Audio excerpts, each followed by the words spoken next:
میں پھر سے کہتا ہوں کہ اگر سچ پہ پہنچنا ہے تو وہ صرف ایک طرح کہ ایک انڈیپینڈنٹ انکوائری کی جائے. اور یہ جو ہوا ہے ڈاکٹر یاسمین کی جو بری کیا گیا، اور وہ ہونا ہی تھا انہوں نے بری، کیونکہ ان کی تو ویڈیو چل رہی تھی کہتے کہ اندر نہیں جانا آپ نے، اور روک رہی تھی لوگوں کو، تو اس سے تو بری ہونا تھا. لیکن یہ ہماری پریزیڈنٹ تھی سینٹرل پنجاب کی، سارا سینٹرل پنجاب ان کے نیچے تھا، تو جو بھی انہوں نے بولنا تھا وہ ہماری پالیسی تھی. تو ایک تو میں یہ آج کہنا چاہتا تھا کہ یہ ایک ایسی چیز ہوئی ہے کہ جو سب کو، جو ہمارے اوپر ساروں کو غدار بنا دیا، فوج کے دشمن بنا دیے، یہ سب کو اب سوال پوچھنا چاہیے کہ اس کے پیچھے کون تھا. دوسری چیز، میں اپنے کارکنوں کی اب بات کرنا چاہتا ہوں، کیونکہ میرے پاس اب جو نکل کے آئے ہیں کارکن، ابھی میں باہر، میرے ایک کارکن جس کو 17 دن جیل میں رکھا ہے وہ واپس آیا، سارے ایک ہی کہانی سنا رہے ہیں. اتنے زیادہ لوگ ہیں، جیل چھوٹا ہے، سب کو وہاں بند کیا ہوا ہے، یعنی وہ جیل میں گنجائش ہی نہیں ہے جو جیلوں میں جتنے زیادہ لوگوں کو انہوں نے بند کیا ہوا ہے. کس حالات میں وہ رہ رہے ہیں، کس طرح گندگی ہے وہاں، کھانا ان کو دیا نہیں جاتا، 2 دن کہتا ہم نے روزے رکھے ہیں، کھانا ہی نہیں تھا. اور پھر ان سے جو سلوک کیا گیا، یعنی ایسے رکھا گیا، یہ پولیٹیکل ورکرز ہے، انہوں نے کوئی کرائم نہیں کی، ان کی ابھی تو کرائم ثابت ہی نہیں ہوئی، اور پھر وہ بتاتے ہیں ہم جاتے تھے ادھر عدالت میں، وہاں سے نکلتے تھے دوسرے کیس پہ اندر ڈال دیا. اب یہ جو آدمی نکلا ہے، یہ صرف یہ کوئی 40 لوگ رہا ہوئے ہیں، 40 میں سے 7-8 نکلے ہیں، باقیوں کو پھر جیلوں میں ڈال دیا. تو یہ مجھے بتائیے کون سا قانون ہے آج پاکستان میں؟ میں یہ سوال پوچھتا ہوں کہ جو بھی آج حکمرانی کر رہے ہیں، کیا ان کو اندازہ ہے کہ یہ پاکستان کو کتنا نقصان پہنچایا جا رہا ہے؟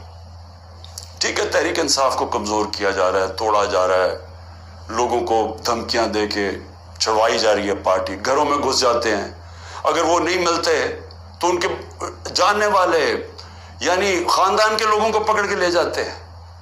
اگر وہاں کوئی گھر میں کوئی نہیں ہے تو ان کے پھر جو رشتہ دار کہیں رہ رہے ہیں، بہنیں رہ رہی ہیں، ان کے اوپر پیچھے پڑ جاتے ہیں، ان کو اٹھا کے لے جاتے ہیں.